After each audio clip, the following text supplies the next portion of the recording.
Welcome back to another Element Visions video, and in this video I will be showcasing a free-to-play team that you can use to clear all of the blue or water-based dungeons in Abyss. So we're talking about CFDK, the Water Spreader. You can farm Resetters there, the Garbage Jungle. You can farm the Blue Scavenger and farm Reforgers, and the Radioactive Desert, which you can farm the water radiator and you can farm converters. So this team is awesome, guys. I believe, especially being free to play. If you're free to play, you definitely want to continue watching the video. Even if you're not free to play, you're a light spender. You might find this video super helpful. Obviously, if you're a whale, you might be replacing some of these elements with others. But overall, I think everyone should be building, especially being free to play or a light spender, should be building these teams or at least saving these element skill ups so you can prepare yourself for when you are actually ready to farm these abyss dungeons.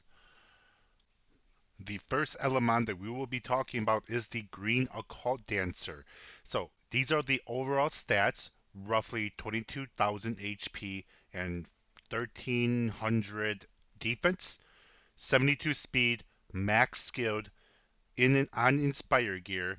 And in terms of the intelligence, just make sure you enable it so she prioritizes skill 3, 2, and then 1. She's mainly there to provide the buffs, and she's obviously there to do the healing.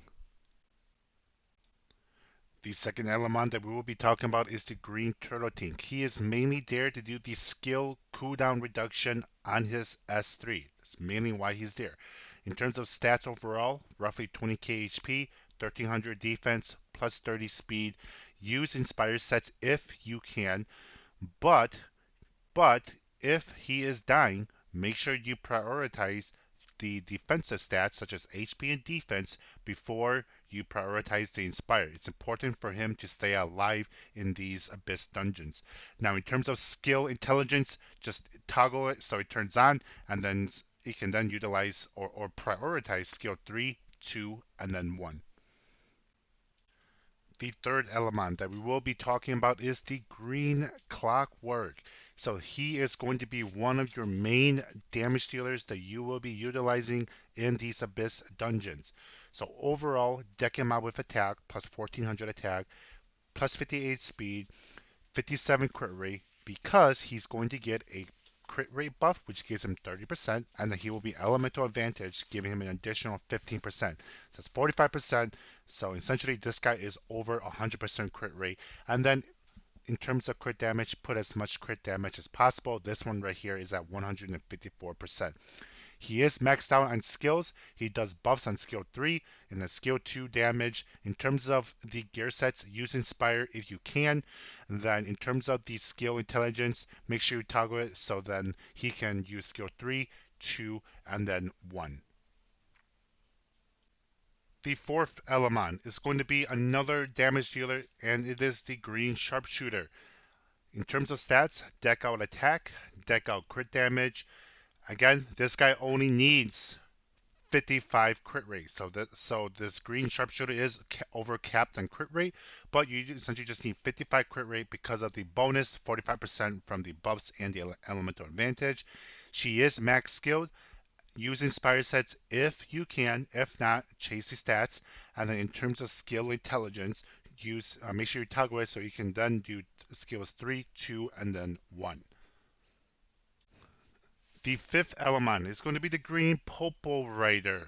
So, with Popo Rider, guys, you want to build Popo Rider on damage set just because you're going to need that extra oomph because you don't have that green gunslinger. So, building her on crit rate, crit damage, and attack is going to be essential for you to be able to clear that. You basically just need to be able to cover all of that gunslinger damage and spread it out through your whole team. So Popo Rider being not the greatest damage dealer, but does enough if you put her on enough crit rate, crit damage, and attack.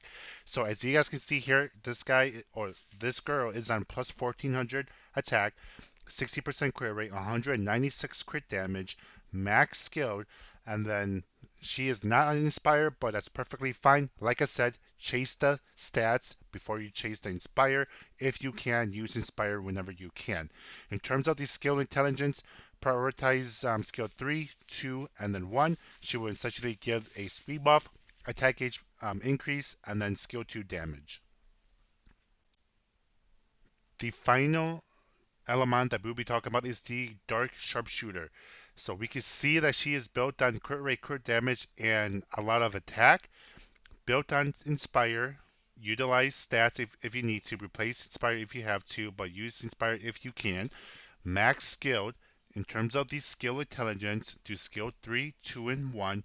Now, you might be thinking, Dark Sharpshooter is a L&D element. It's a lot harder. Personal experience, it's a lot easier. In my belief, it's probably easier to get a Dark Sharpshooter than to get a max skilled Green Gunslinger. So in terms of replacement, now I can't say with confidence that it's going to work, but we do have other elements. If you possibly have any of these, you can possibly try to utilize these elements to replace the Dark Sharpshooter. Now I can't say that it's going to 100% work, but at least now you have the options if you by chance have one of these elements that do landmark to allow you to run these Abyss dungeons. So just kind of keep that in mind. Again, this guy is a Dark L&D 3-star, but I do believe that it is a lot easier to obtain than a max skill Green Gunslinger. With that being said, guys, that's going to complete the whole team for all 3 Water Abyss dungeon farming areas. So with that being said, guys, I'm not going to continue talking with the runs. I will showcase the runs, but I do want to say that if you enjoyed the video, make sure you hit that like button. Make sure you leave a comment if you found some alternative teams. And if you enjoy the content or want to see future content, make sure you hit that sub button. And until then, I'll see you guys in the next one. Enjoy the next couple runs here that I'm about to play for you guys.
I do want to say here, guys, that we did replace the what was it, the Popo writer with the bookworm. Main reason here is because of the side ads.